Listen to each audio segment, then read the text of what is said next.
से ही टाइगर श्रॉफ का intense look वाला बागी 4 का फर्स्ट लुक सामने आया है, तब से ही बागी 4 के लिए सोशल मीडिया गरमाया हुआ है और इसके कास्टिंग की बातें चल रही है। आज हम बात करने वाले हैं बागी 4 के विलन के बारे में।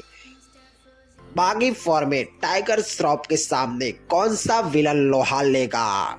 4 नाम जो अभी टॉप पर चल रहे हैं बागी 4 के लिए, उस पर ही हम बात करने वाले हैं। वीडियो को स्टार्ट करें इससे पहले हमें सपोर्ट कीजिए और चैनल को सब्सक्राइब कर दीजिए।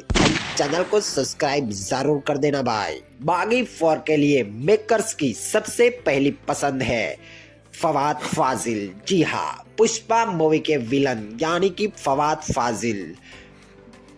न्यूज तो यहाँ तक मिल रही है फवाद फाजिल को मेकर्स ने साइन भी कर लिया है, लेकिन अभी तक उसकी ऑफिशियल अनाउंसमेंट नहीं की। अगर फवाद फाजिल बागी 4 में लीड विलन के रोल में होते हैं तो सोने पे सुहागा हो जाएगा, क्योंकि अभी फवाद फाजिल ट्रेंडिंग में ही चल रहे हैं उनकी पुष्पा मूवी के वजह से। और पुष्पा मूवी के बाद फवाद फाजिल का स्टारडम नेक्स्ट लेवल पर जाने ही वाला है और मेकर्स बागी 4 में फवाद फाजिल को कास्ट कर लेते हैं तो कहीं न कहीं एक स्मार्ट मूव होगा और ये मूवी का बज़ वैसे ही बढ़ जाएगा और साउथ ऑडियंस और हिंदी ऑडियंस भी कवर हो जाएगी। तो कहीं न कहीं फवाद फाजिल को कास्ट करना एक स्मार्ट मूव हो सकता है। मेकर्स दूसरे नाम की सोच रहे हैं, वो है नन अदर देन साउथ में भी धमाल मचा रहे हैं आजकल और हिंदी में भी, यानी कि बॉबी देओल।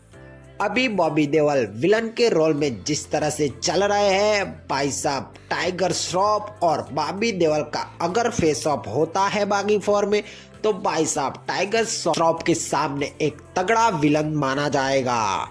टाइगर श्रॉफ की पर्सनालिटी भी ऐसी है और बॉबी देओल की आजकल पर्सनालिटी भी ऐसी ही हो गई है। अगर इस मूवी में इन दोनों का फेस ऑफ होता है तो भाई साहब बहुत ही बड़ा फेस ऑफ लगेगा और इस मूवी के ज्यादा कमाई करने के चांसेस है, क्योंकि बॉबी देओल का स्टारडम, उनके फैंस, दूसरी तरफ टाइगर भाई के फैंस, तो इस मूवी का बस वैसे ही ज्यादा बन जाएगा और ये अच्छी चॉइस रहेंगे बॉबी देओल। तीसरा नाम है इस लिस्ट में विजय सेतुपति। जी हाँ, विजय सेतुपति को एक वर्सटाइल एक्टर माना जाता है और विजय सेतुपति अपनी एक्टिंग के लिए जाने जाते हैं। उनको कोई भी रोल दे दो वो आइकॉनिक बन ही जाता है। उनके निभाए हुए विलन के रोल को आप जानते ही होंगे, किस तरह से एक्टिंग करते हैं और बाद में सालों तक उस रोल की छाप छोड़ जाते हैं।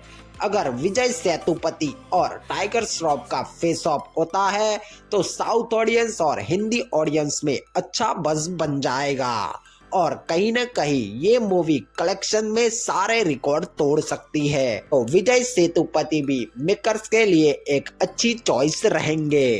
चौथा नाम है हमारी लिस्ट में none other than Sanjay Dutt.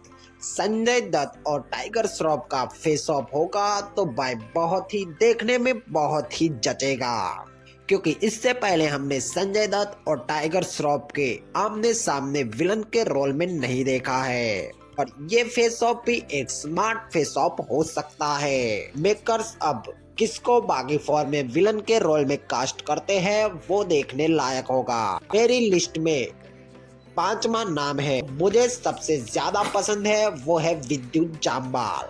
अगर टाइगर श्रॉफ के सामने विद्युत जामवाल को विलन के रोल में कास्ट कर देते हैं तो भाई साहब मैं लिख के देता हूँ 1000 करोड़ी करने से इस मूवी को कोई नहीं रोक सकता और बॉक्स ऑफिस पर ये मूवी काफी सारी अर्निंग कर लेगी। तो आपको इनमें से कौन सा विलन पसंद है कमेंट बॉक्स में जरूर बताइएगा और बागी 4 में कौन से विलन को कास्ट करना चाहिए वो भी बताइएगा और ऐसी खबरों के लिए हमें फॉलो कीजिए और चैनल को सब्सक्राइब कर दीजिए। थैंक यू मेरे भाई मेरे दोस्तों।